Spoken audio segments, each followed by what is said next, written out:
আসসালামু আলাইকুম গাইস, আপনারা সবাই কেমন আছেন? আমি আশা করছি আপনারা সবাই খুবই ভালো আছেন।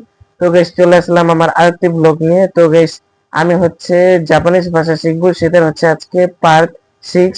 তো গাইস, আজকে আমি শেখার চেষ্টা করছি যে খাতা এবং কলমকে এবং স্কুলকে আমরা জাপানিজ ভাষায় কি বলে থাকি।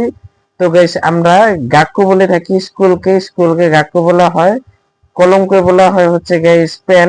এটা ইংলিশে বলা হয় পেন, জাপানিজ ভাষায় বলা হয় পেন। তো গাইস, আমরা খাতাকে বলে থাকি গাইস নোটো। তো গাইস, এগুলো আমি লিখে রেখেছি, আমি প্র্যাকটিস করছি। এর পাশাপাশি আপনারাও করেন, যাতে আমার সাথে সাথে আপনারাও জাপানিজ ভাষাটা শিখতে পারেন। তো গাইস, যাতে আপনারা আমার সাথে জাপানিজ ভাষাটা শিখতে পারেন, তার সাথে আমাকে সাবস্ক্রাইব করে রাখেন এবং আমি আর কি কি ভিডিও বানাতে পারি সেটাও কমেন্টে জানান। এবং গাইস, আপনারা সামনের ভিডিওগুলিতে কি শিখতে চান জাপানিজ ভাষায় সেটাও কমেন্ট করেন।